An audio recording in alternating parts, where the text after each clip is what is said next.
Assalamualaikum warahmatullahi wabarakatuh. Alhamdulillahirabbil alamin. Kita lagi dapat diberikan Allah, selagi kita dapat diberikan Allah kenikmatan, kesehatan, kekuatan, terus kita bersyukur pada Zat yang segala-galanya ada di dalam genggamannya, termasuk kehidupan kita. Ilmu yang bermanfaat untuk kita itu ada di dalam kekuasaan Allah yang tinggal kita raih dengan cara kita beramal, beriman, bertakwa, belajar bersungguh-sungguh, tak berhenti setiap harinya terus menerus. Seperti yang saya bilang, kita membaca buku, faham belum paham, ngerti belum ngerti, sedikit ataupun banyak yang kita dapat dari buku itu, satu halaman per halaman, satu halaman per halaman, dua halaman kedua, halaman ketiga kita baca sedikit lama-lama menjadi, mungkin insya Allah belum paham hari ini, besok bisa Allah kasih pemahaman, atau lusanya, minggu depannya, bulan depan, atau kalau memang belum dapat ilmunya di satu sisi ini, di satu sisi lain ilmu yang lain, pemahaman yang lain akan Allah berikan, atau bentuknya merupakan kebaikan, bentuknya merupakan gairah kita, semangat kita dalam belajar menuntut ilmu dan juga mendekat kepada Allah Subhanahu wa taala. Itulah berkahnya ilmu, itulah kenapa malaikat selalu mengembangkan sayapnya, selalu menjulurkan kebaikan-kebaikannya, keistimewaan-keistimewaannya bagi siapa saja yang berjalan, menyelusuri, mengarah, menapaki keilmuan. Jihadul ilmi fi apa? Fi sabilil ilmi, yaitu di jalan ilmu, jalan menuju kehebatan, jalan menuju kesuksesan, dan tentunya kesuksesan yang membawa keberkahan. Bukan hanya di dunia saja, keberkahan juga nanti di dunia, lagi juga di akhirat yang paling penting. Mudah-mudahan insya Allah kita terus minta kepada Allah. Itulah makanya kebaikan-kebaikan kita itu mudah-mudahan terus kita istiqomahkan. Dan itulah mengapa menuntut ilmu itu lebih penting dari sholat, lebih penting dari puasa, lebih penting dari zakat, lebih penting dari haji. Kenapa Pak? Kenapa harus menuntut ilmu di luar? Oh, kenapa bisa begitu? Ya iyalah, kenapa menuntut ilmu itu lebih penting dari yang saya bilang tadi, dari segala-galanya. Karena dari mana kita tahu sholat itu wajib, dari mana kita tahu rukun sholat, syarat sholat, yang membuat sholat itu sahnya, yang membatalkan sholat, yang membatalkan puasa, yang mengurangi nilai puasa, yang mengakibatkan orang puasa itu hanya dapat lapar dan haus, yang mengakibatkan orang yang haji hanya sekedar menjadi tamasya saja. Ya dari mana taunya? Bisa dapat dari mana pemahamannya? Ilmunya dari belajar, dari ilmu dan ilmu. Tidak mesti kita berhenti dalam menuntut ilmu, karena ilmu adalah satu-satunya yang dapat menyelamatkan dan dapat membahagiakan kita semuanya. Bagi siapa saja yang ingin sukses, dapat ilmu, kata Nabi.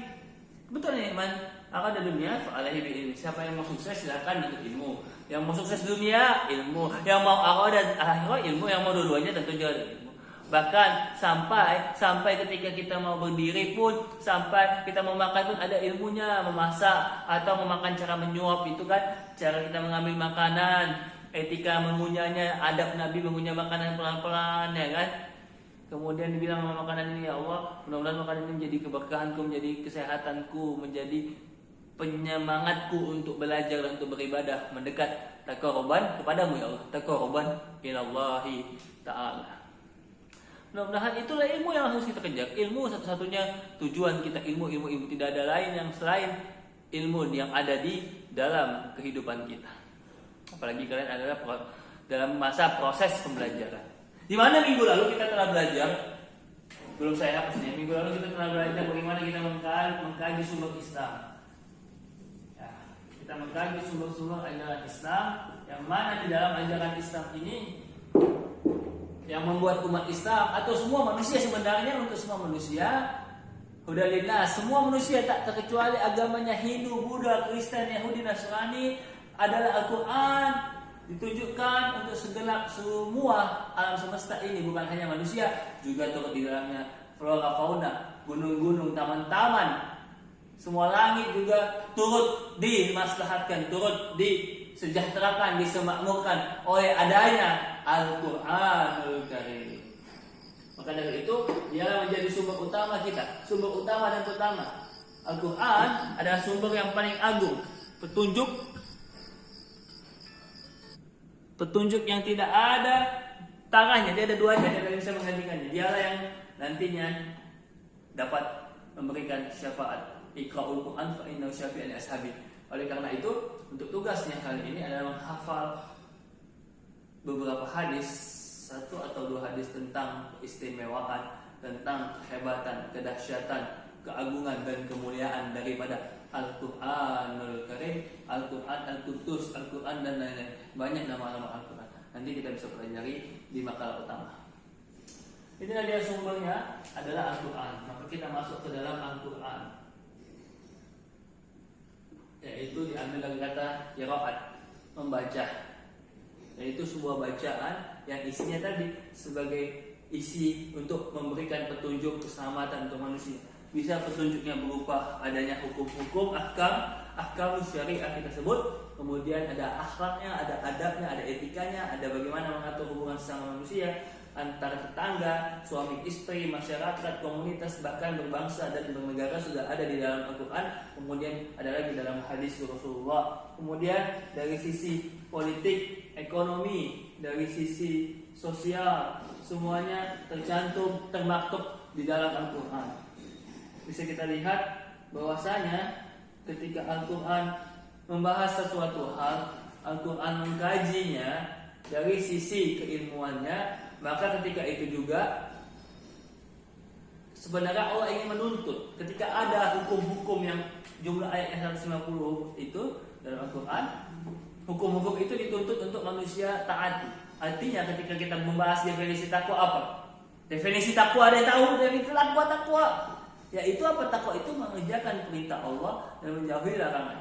Maka ketika ada perintah, ajaran atau wajib kita melaksanakan suatu hal, sunnah dan sebagainya, maka itu gunanya untuk manusia kembali pada nafsi, untuk kita kembali. Jadi Allah membuat hukum itu, adanya Al-Quran, adanya sunnah, ada aturan semuanya ini, syariah, kamu syariah itu atau undang-undang dan sebagainya, selama itu mau kemaslahatan, peraturan di dalam suatu pemerintahan dan lain-lain, selama dia membuat kebaikan, maka itu untuk manusia.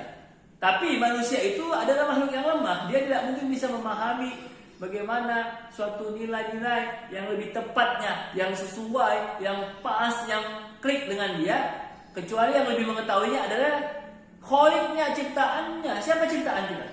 Ciptaan manusia adalah Allah Subhanahu wa Ta'ala.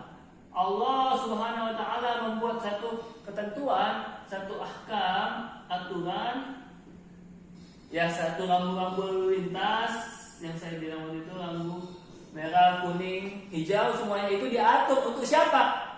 Allah atur semuanya itu, rangkaian atau kehidupan, ketertiban yang ada di dalam aturan Allah itu, tujuannya, gunanya untuk siapa sebenarnya?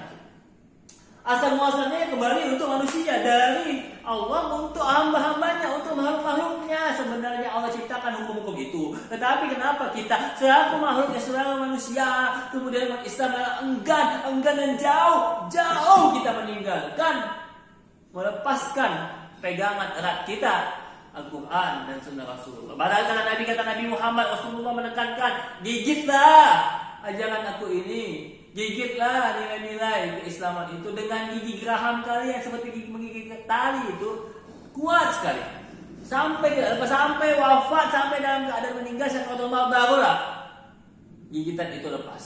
Itu pun bukan karena kita sengaja, memang sudah waktunya, sudah saatnya kita meninggalkan dunia ini. Inna lillahi wa inna ilaihi raji'un.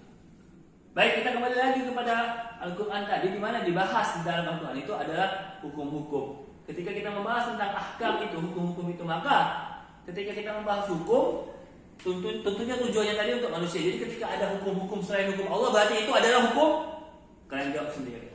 Maka untuk apa Allah membuat hukum? Ya untuk manusia, karena Allah yang lebih mengetahui, lebih memahami apa yang lebih tepat, apa yang sudah maslahat, yang sudah pasti membawa kemaslahatan, sudah mutlak membawa kebahagiaan, keselamatan bagi makhluk-makhluknya, yaitu ahkamus syariah.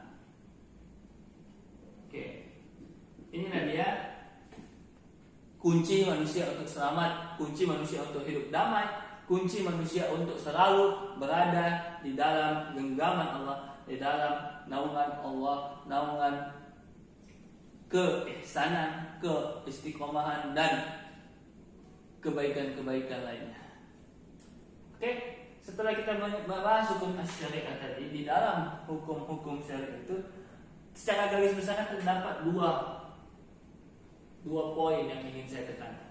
Ketika dalam Al-Quran tadi dikatakan ada hukum-hukum, maka hukum itu pasti berbicara tentang, jangan pesantren ini tahu, al-amru. Dan al-amru itu apa? Yaitu sebuah comment. Ten Commandment itu adalah 10 perintah Al-Quran, 10 perintah Allah kepada Nabi Musa, itu yang dimuat di kitab Taurat. Ya, setelah itu ada an-nahyu, adalah larangan. Tentunya ketika kita bicara perintah ini adalah bentuknya sebuah tindakan, bentuknya adalah sebuah aktivitas, suatu gerakan, suatu rangkaian kegiatan gitu ya kan, rangkaian kegiatan yang harus kita lakukan, yang harus kita kejar, ya harus kita usahakan. Maka perintah dari Allah itu banyak sekali. Ada bahkan ribuan perintah, baik itu perintahnya bentuknya, hukum perintah itu, bentuk hukum dari al-amr ini, baik itu satu adalah wajib, al-wajib, atau apa? Perintah dari Allah menyuruh kita manusia, atau dari Nabi, perintah dari Nabi tentu dari Allah juga. Itu kan namanya wahyu, sama aja Al-Quran atau Sunnah. Oke? Jadi ketika ada kata-kata al-amru atau perintah atau kalimat perintah atau kalimat suruhan, itu ada dua. Kalau tidak wajib apa?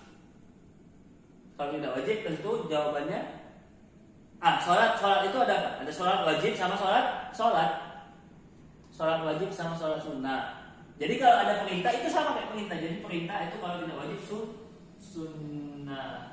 Nanti sunnah ini ada sunnah biasa, ada sunnah muakkad. Sunnah muakkad itu yang hampir beda tipis sekali dengan wajib. Contoh apa? Menuntut ilmu, yang saya bilang bahkan menuntut ilmu itu hampir sama dengan wajib. Contoh ketika berjihad, jihad itu sampai ada kata Allah di suatu kelompok, di satu masa itu, di suatu perang Khandaq kalau nggak salah, ada disuruh Allah, udah sekelompok kalian ini satu kelas ini, anak AKS ini yang kelas satu kelas inilah ya, di satu kelas ini bawa seluruh kalian ikut perang. Berarti kan hampir kedudukan sunnah muakkad tadi kewajib. Satu kelas ini kata Allah, laula nafarum min kulli firqatin la yatafaqahuna fid din. Jadi kalian satu kelas ini nuntut ilmu lah kan. Enggak usah ikut perang, enggak usah. Nuntut ilmu udah mirip sama perang. Berjihad perang itu betul-betul ke apa ya? Satu kegiatan yang sangat utama, paling tinggi teratas membela agama Allah gitu kan, dalam bentuk jihad. Ketika apa? Ketika kita sudah tidak bisa, apa yang dikatakan berjihad itu? Ketika jihad itu diizinkan Allah, disuruh Allah untuk jihad, untuk saling membalas ya. Ketika kita sudah tidak bisa beribadah, ketika kita tidak leluasa untuk mengekspresikan nilai-nilai, tradisi-tradisi, kebudayaan-kebudayaan yang berbau keislaman, kita tidak bebas membicarakan Islam, tidak bebas untuk berdiskusi, mengadakan majelis taklim ilmu, kuliah keislaman, sekolah Islam. Itulah yang disuruh untuk kemudian kita diancam dibunuh atau dizolimi. Kalau zaman Nabi diboikot, maka situlah saatnya kita membolehkan, Allah suruh kita untuk berperang melawan itu. Perang jihad bukan hanya untuk melawan kezaliman itu, tapi juga kesyirikan atau kekejaman atau kejahiliaan. Contoh kejahiliaan di masa jahiliyah oleh atau melalui yang dilakukan masyarakat kafir di Mekah, Quraisy, li'ilafi Quraisy. Kita langsung kepada wajib. Sunnah muakkad tadi contohnya, sholat sunnah muakkad itu sholat qobliyah subuh, kemudian sholat duha muakkad, ya kan?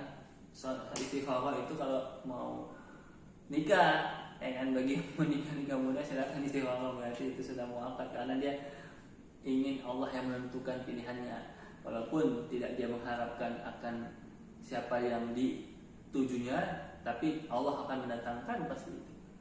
Karena prinsip kebahagiaan itu, ya contoh bahagia contohnya dapat pasangan. Prinsip bahagia dan dalam konteks ini pasangannya udah nggak usah dicari kali, sekedar berusaha mencari, berkenalan, silaturahmi, menyebar segala, artinya kita menggali, menguatkan atau menyambung, merajut tadi silaturahmi kepada siapa saja, pada masyarakat luas, sehingga usaha-usaha itu tadi contohnya dengan silaturahmi itu nanti lama-lama tidak langsung, secara tidak langsung Allah mendatangkan satu pasangan itu yang terbaik sesuai dengan kapasitas kita, sesuai dengan ketakwaan kita, kualitas kita, keimanan kita. Itulah yang dikonsepkan oleh Nabi. Sekufu itu nanti setara. Ya kalau kita pelit, istri kita juga pelit seperti itu kan. Nauzubillah min dzalik, tsumma nauzubillah min dzalik. Ya, kembali lagi ya. Kok masalah jodoh pula ya? Kalau udah masalah jodoh itu panjang sekali. Kembali kita ke Al-Quran, Al-Amru perintah dan Al-Wajib As-Sunnah. Oke, ketika kita bicara wajib, tentu ketika wajib itu juga bisa dapat dibagi dua wajib. Istilahnya fardu, ya kan? Ada yang tahu kata-kata fardu? Fardu itu sama dengan wajib. Dalam istilah fikih ya, itu kalau kita kaji fikihnya fardu. Fardu di sini ada dua juga, yaitu fardu apa? Pasti sudah pernah mendengar itu. Fardu untuk kewajiban individu secara, untuk personal kita secara individu masing-masing manusia namanya fardu. Fardu apa? Fardu ain. Ya, kewajiban masing-masing. Ya tadi sholat, puasa, zakat ya rukun Islam itu kan, rukun Islam. Baru ada lagi fardu yang kalau kita kerjakan, kalau tidak dikerjakan di satu tempat, satu daerah, maka itu jadi berdosa semuanya. Contoh misalnya sholat jenazah, kalau memang di saat COVID ini kita kan disuruh untuk social distancing dan sebagainya. Ya, jadi harus minimal, kalau memang tidak bisa ada semua masyarakat atau jamaah di masjid itu untuk mensolatkan, misalnya maaf ya, ada pasien COVID gitu kan, memang udah terduga positif, tapi bukan positif hamil ya. Kalau sudah ada seperti itu, ya udah masyarakat, perwakilan dari masyarakat, kan kita lihat ada bahkan di kuburan itu disolatkan, ada babinsannya, polisinya gitu-gitu, babin Kamtibnas, ada mungkin ketua masyarakatnya, ustadz, ada juga perawat. Situ kan saya tengok ada itu video di TV 3-4 orang menyolatkan jenazah, dan itu wajib untuk diwakilkan. Jadi tidak semua masyarakat wajib mensolatkan, apalagi di masa kayak gini. Nah, itu contoh tadi fardu kifayah. Atau pemerataan zakat, misalnya udah ada zakat, kita kasih zakat nih di daerah Pancing, ya udah kasihlah daerah Tembung, daerah Tuasan, atau daerah Helvetia, daerah Sunggal, dibagi pemerataannya. Jadi memang zakatnya wajib, tapi untuk pemerataannya itu, ya pemerataannya kalau memang fardu kifayah, ya, kalau memang sudah ada satu di daerah udah kasihlah daerah yang lain, kan masih banyak orang yang membutuhkan, atau fakir miskin, atau du'afa, atau fisabilillah, atau al-gharib, atau al-amilina, itu kan, wal mu'allafat dan sebagainya, janda-janda jompo, anak-anak yatim piatu jompo, anak-anak yatim piatu jompo, dan janda-janda yang sudah rentah atau memang sulit. Nah itu seperti itu. Oke, balik lagi jadi fardu kifayah ya. Fardu kifayah itu sudah kita ketahui tadi, contohnya sholat jenazah di satu tempat. Oke? Atau gini, dokter, ketika di satu tempat itu tidak ada yang memiliki dokter, maka wajib satu orang itu sekolah ke dokter. Misalnya di satu daerah, kita sebut aja misalnya di Kelambir 5 kan, misalnya di daerah Binjai sana, di satu tempat itu tidak ada dokternya atau bidannya, maka satu orang harus wajib bersekolah, atau membisakan dirinya, memampukan dirinya untuk menjadi dokter atau bidan misalnya, atau meminta mengirim satu orang dari luar. Dan juga otomatis ketika sudah ada satu, ya tetap wajib ada lagi satu lagi, kalau bisa ada 2 dan 3. Seperti itulah ya konsep-konsep fardu kifayah yang jika tidak ada diisi, tidak dilakukan, atau tidak bisa terlaksana, maka semuanya jadi kena akibatnya, begitulah, baik di dunia dan di akhirat. Nah, paham kan? Inilah dia contoh dari perintah wajib. Lalu kemudian ada lagi ketika kita bahas wajib yang terkait dengan fardu ain tadi tentang berbuat baik kepada orang tua itu juga ya. Kecuali kata Luqman, orang tuanya mengajak kepada kesyirikan. Oke, itulah ketika orang tua kita bisa kita baktikan diri kita, maka itu adalah satu kemuliaan. Dan kata Ustaz Somad apa? Kau jadikan orang tuamu, raja, ibumu, ratu, maka rezekimu, kedudukanmu seperti itu di mata Allah dan juga nanti didapatkan di tengah manusia. Sudah ya. Sunnah itu adalah satu perkataan perbuatan yang dilakukan Nabi, yang dia dikerjakan. Apabila kita mengerjakan sunnah ini, maka apa definisinya? Ketika kita mengerjakan sunnah, jadi sunnah itu apabila kita mengerjakannya itu menjadi satu pahala kebaikan. Namun jika kita tidak mengerjakannya, tidak masalah. Tapi seperti ada perasaan bersalah secara spiritual, secara qalbiyah kita, kenapa kita tidak atau enggan kita melaksanakan sunnah, enggan kita mendekati Nabi Muhammad, enggan kita berusaha sebanyak-banyaknya mengikuti jejak langkah Nabi, pelan demi pelan, setahap demi setahap, terus kita kerjakan sunnah-sunnah itu setiap hari. Kalau enggak bisa kita hari ini sholat duha, mungkin kita dengan baca Quran, dengan belajar tadi sudah belajar, mungkin kita membantu orang tua, kemudian kita bersedekah, membaca tafsir, kita membersihkan rumah, kita menasihati teman, saling menasihati, mengingat kalaupun belum memiliki keilmuan yang mumpuni atau takut ketika kata-kata nasihat itu keluar kita belum baik, ya minimal namanya memberikan saran, saling sharing, mengingatkan dan sebagainya. Wa tawassaw bil haqq wa tawassaw bis sabr. Seperti itu sunnah itu. Setiap hari tak boleh putus-putusnya kita dari sunnah, sehingga eratan atau tali kaitan antara kita dan Rasulullah SAW itu selalu terjaga, selalu terhubung dan selalu terjalin dalam setiap detiknya. Kalau bisa, ya berzikir itu juga sunnah. Nabi Muhammad beristighfar berapa kali? Istighfar Nabi Muhammad ada yang bilang 100 kali, 1000 kali dan sebagainya. Karena Nabi Muhammad pun dia udah zikir qalbi, dia sudah selalu berzikir di hatinya setiap detiknya. Kemudian lisannya diikuti dengan lisan juga ratusan kali, tapi setiap detik pasti zikir qalbi. Ya kan? Istilahnya kalau didengar bunyi jantungnya itu Allah Allah itu kan. Zikir qalbi, ada zikir lisan, ada zikir amal. Zikir amal itulah yang perlu kita tingkatkan, sehingga ketika kita sering berzikir amal itu, lama-lama nanti ketika itu sudah mantap makomnya, masuklah kita kepada zikir qalbi. Itu dia sunnah wajib. Nah, ketika kita bahas tentang haji misalnya, puasa, ada puasa wajib yaitu Ramadan, puasa sunnah, puasa Senin Kamis, puasa Daud, Asyura dan sebagainya, puasa Syawal. Oke. Termasuk juga umrah itu sunnah, haji itu wajib. Tapi dalam konteks seperti kita haji yang sudah ada beberapa ulama, minoritas ulama mengatakannya haji jadi bisa di saat kategorikan lah umrah itu jadi haji, karena mengingat ketika daftar haji kita ada yang 20 tahun di Sulawesi, 30 tahun dan sebagainya. Jadi kalau memang suatu keistimewaan atau peribadahan itu bisa disegerakan, ya sudah segera, jadi harus umrah begitu kan. Oke, kembali lagi masuk kepada ajaran-ajaran Al-Quran tadi, ahkamu asy-syari'ah. Al-ahkamu syari'ah ini selain tadi ada perintah, ada larangan, ya kan? Ketika larangan itu terjadi, kita kaji dulu di dalam setiap perintah Allah.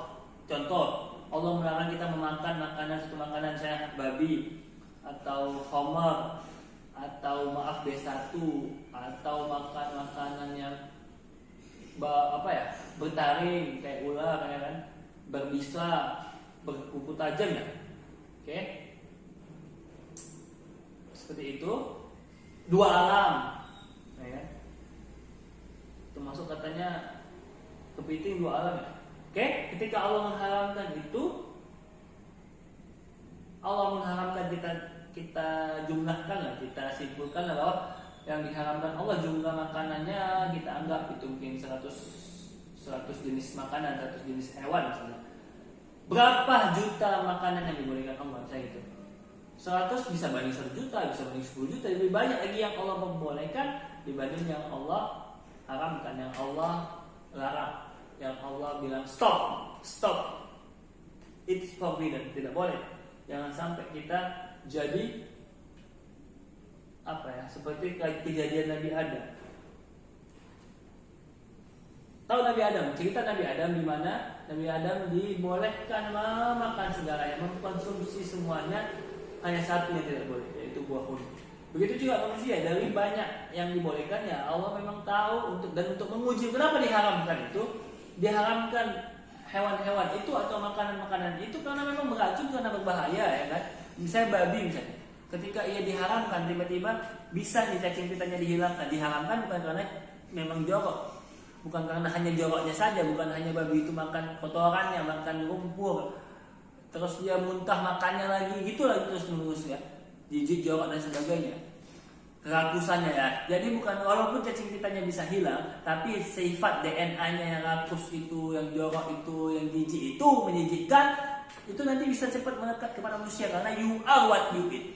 Engkau ini, kita ini adalah what you eat. Kalau kita makannya jorok, kotor, atau kita makannya daging aja bawaannya emosi kan, marah kan.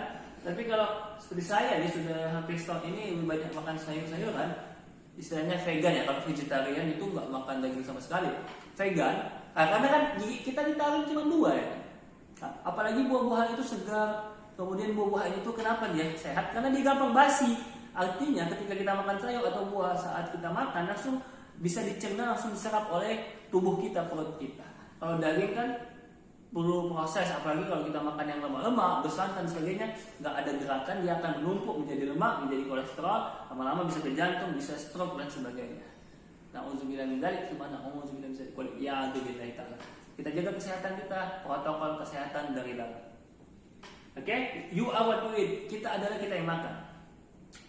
Ya itu ya, Allah ingin menguji kita, Allah ingin melihat sejauh mana, semampu apa kita menahan diri kita. Bagaimana kita sebagai manusia, sebagai makhluk Allah taat akan ketentuannya. Dia ingin melihat itu.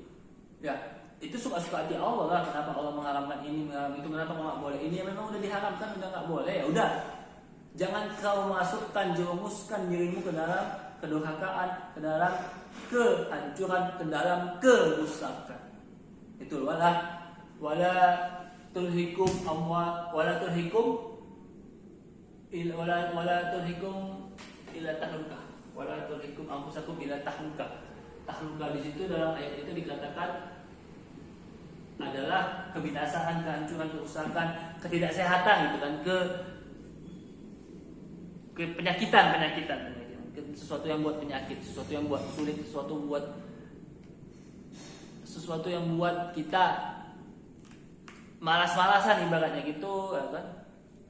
Yang merepotkan kita. Oke, itu jadi Allah menguji kita. Bahkan untuk apa manusia diuji? Karena manusia kalau memang dia bisa mengendalikan dirinya, ia bisa memanage keadaannya, ia jadi manusia yang mulia. Tapi kalau kita manusia membiarkan diri kita bebaskan diri kita, ya kan? Katanya manusia ingin menjadi manusia yang bebas, ya kan? Semuanya boleh, suka hati, semuanya misalnya membabi buta, semuanya mau dikonsumsinya, semua mau dimakannya kayak orang barat, semua hal apa, berzina cium-ciuman di depan penduduk dan sebagainya, telanjang itu nggak apa-apa kata orang itu nggak bilang, itu kan selama itu hamnya nggak mengganggu kita, ya nggak masalah, it's okay, no problem kata mereka. Iya, padahal kata Allah konsepnya itu ketika manusia itu menahan dirinya, dia bisa mengendalikan keadaannya, bisa memanage hasratnya, nuraninya, kemudian birahinya, ya kan, seperti itu dan lain-lainnya, ia akan menjadi manusia bebas. Maka kebebasan itu bukan namanya ketika kita bisa melampiaskan, bisa mengikuti, bisa menadeni, bisa menuruti, bisa tunduk kepada nafsu kita, tapi bisa kita kendalikan. Sebaliknya, orang yang bebas itu ialah yang bisa nafsunya tunduk kepada dia, bukan sebaliknya, bukan dianya tunduk kepada nafsunya. Dia bisa memenjarakan, bukan dia itu penjara karena nafsu, tapi dia yang memenjarakan nafsu itu, nafsu katifli. Nafsu itu seperti anak kecil, bayi yang ia menyusui, menetek kepada mamanya, dia butuh tetean atau susuan. Kalau itu dibiarkan terus dia menetek sampai dia besar, sampai dia udah nikah, udah tua pun dia terus menetek. Ibaratnya seperti itu, nggak akan bisa dilawan kalau tidak dipaksa. Maka istilahnya ada IP.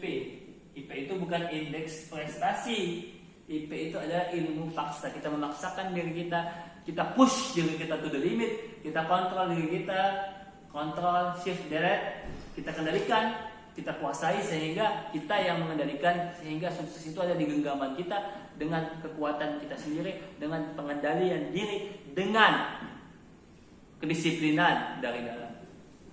Sehingga ketika kita sudah bisa menjadi manusia yang bebas seutuhnya, bebas sejatinya menurut Islam yang saya bilang itu dengan memaksimalkan konsep puasa. Puasa itu definisinya adalah imsak, menahan, mengendalikan.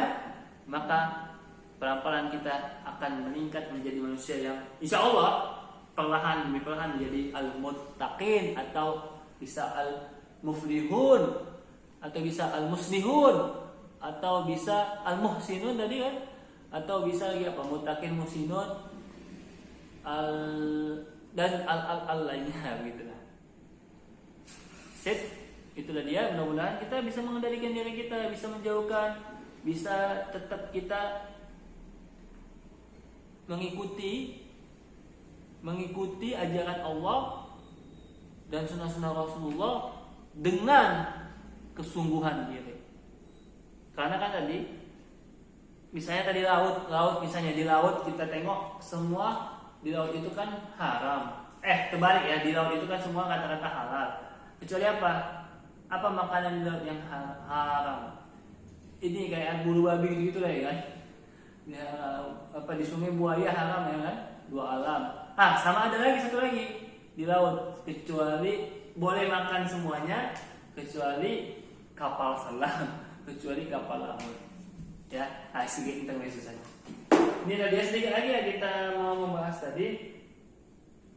Ketika kita bisa menahan diri kita, setiap kita ingin menuruti, setiap kita ingin memuaskan nafsu diri kita, padahal kita tahu kita bisa mengendalikannya. Maka ketika kita bisa menang dari diri kita, kemenangan itu akan membawa kepada kehebatan diri kita. Manusia yang hebat itu adalah manusia yang bisa mengendalikan, bisa menundukkan keinginannya. Selama kita bisa terus mengasah kualitas pengendalian, kualitas kedisiplinan diri kita, baik disiplin secara duniawi atau ibadah dan sebagainya, maka insya Allah pasti kita akan bahagia dunia dan akhirat. Amin amin ya rabbal alamin. Oke, bicara tentang tadi ya, muamalah hukum wajib, tadi ada wajib juga fardu ain, fardu kifayah. Ada lagi nanti kewajiban itu atau ibadah itu terkait dengan ibadah itu, ada ibadah mahdo, ghairu mahdo, ada juga ibadah yang bersifat ibadah ritual sama ibadah sosial. Ya kan, ibadah muamalah sebenarnya. Ibadah ini masuk ke sini nanti kan, masuk bisa hukumnya ke wajib, ke sunnah, atau an-nahyu, larangan ini bisa dia makruh atau haram. Ya kan, termasuk menutup aurat itu wajib itu kan. Berkata-kata baik juga wajib. Berkata-kata baik, bicara dengan santun atau diam. Diam itu lebih baik daripada Mas Parjo, Mas Joko, Mas Soeharto, ya kan, Mas Jono gitu ya. Oke, masuk kita ke makruh. Makruh itu bisa contohnya ketika kita makruh itu rokok contohnya ya. Kenapa saya bilang rokok? Rokok itu makruh Pak. Kenapa? Kalau ada yang mengharamkan berarti otaknya lah yang haram. Kenapa? Satu batang rokok itu ada juga memang unsur-unsur kimianya, unsur-unsur yang membahayakannya. Tapi kalau kita makan gula misalnya, setiap hari kita makan coklat 10 biji, coklat 1 biji kan juga ada unsur diabetesnya begitu kan. Ketika kita banyak makan coklat jadi haram. Begitu juga dengan rokok, memang ada satu unsur-unsur atau dua unsur yang membahayakan. Tapi kalau masih satu batang tidak masalah. Apalagi kan bisa dengan dinetralisir dengan minum es kelapa atau minum susu dan sebagainya.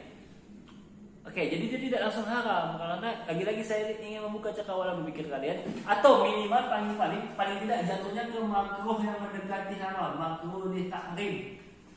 Ya kan yang hampir mendekati haram tapi belum jatuh ke haram. Kecuali dia tadi berbatang-batang, 1 hari 5 batang, 6 batang, bahkan sebungkus itu jadi haram. Sama seperti kita makan ayam. Ketika kita makan ayam goreng, kalau udah makan 1 ekor 1 kali, ya kan kalau 1 potong 2 potong oke lah. Apalagi kalau yang gemuk ya 2 potong kayaknya udah bahaya, 3 potong. Jadi haram kan?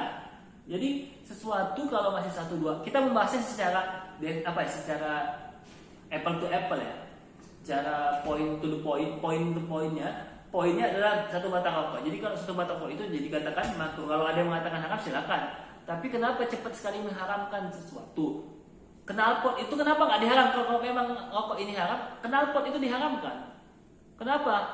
Lebih bahaya, jutaan kali lebih bahaya asap knalpot, asap pabrik, asap apalagi yang di sol itu kan, asap sampah apalagi 100 kali bahaya kali itu asap sampah.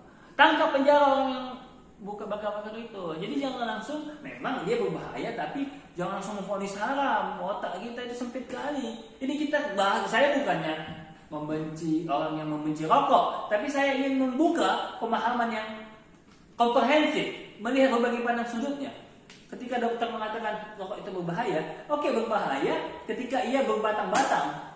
Tapi ketika ia masih 1 batang atau 2 batang masih bisa ditolerir tuh. Sama seperti makan ayam atau makan coklat atau makan kue yang isinya 500 gram gula, tepung lagi ada di situ, ada telurnya, cake, brownies dan sebagainya. Kalau satu potong nggak apa-apa, tapi kalau udah 2-3 potong kan bahaya, apalagi tiap hari. Begitu juga dengan rokok. Jadi tidak langsung haram, paling tidak jatuhnya makruh di tahrim, makruh yang hampir yang mirip kepada haram tapi tidak haram, belum jatuh kepada haram. Kalau haram, kalau orang merokok haram langsung sama aja kayak makan babi jadinya, begitu lah kan? Oke, dari sini kita bisa memahami sesuatu itu dengan menyeluruh dan dengan ilmiah. Oke. Ada lagi mengatakan B2 misalnya kan, ketika kita B2 itu babi itu kan haram. Tapi ada satu saat ketika babi itu menjadi boleh. Ketika ada tes ABRI misalnya dia di hutan atau di padang pasir tidak ada makanan, ya kan? Cuman ada ular katanya dimakan ular. Ketika kita bisa tersesat di padang pasir atau di hutan, tidak ada lagi makanan, maka yang ada B2 babi hutan misalnya kan, maka apa jadinya? Apa jadinya? Ya kan? Maka jadinya dibolehkan kita makan babi. Jadi sesuatu itu bisa dibolehkan memakannya ketika ia dalam keadaan darurat. Seperti kita minum khamar ya kan, ketika di barat nggak ada tolak angin ya kan zaman dulu, atau kita lupa bawa tolak angin, kalau tidak minum sedikit whisky itu atau vodka itu atau bir bintang itu, Greensen juga. Kalau kita tidak minum, kita jadi kedinginan, bisa mati kedinginan, menggigil dan sebagainya, hipotermia dan sebagainya. Maka dibolehkan seteguk 2 teguk kita meminum bir itu. Nah inilah dia tentang hukum syariah, hukum Islam. Mudah-mudahan ketika kita membahas hukum ini, kita juga lebih terbuka dengan keislaman dan lebih mendapatkan hikmahnya tadi ya. Hikmahnya adalah yang saya bilang, oh ternyata begitu dahsyat Islam mengatur ini semuanya untuk hamba-hambanya yang Allah berikan, yang Allah atur untuk kita amalkan, kita terapkan untuk diri kita dalam konteks individu. Juga nanti ada hukum-hukum yang terkait dengan politik, hukum-hukum terkait dengan negara, ya kan? Pemerintahan jadi diterapkan dalam pemerintahan bagi otoritas, pihak-pihak atau otoritas yang bisa berwenang, otoritas yang berwenang, pihak-pihak yang berwenang yang memangku posisi-posisi tersebut.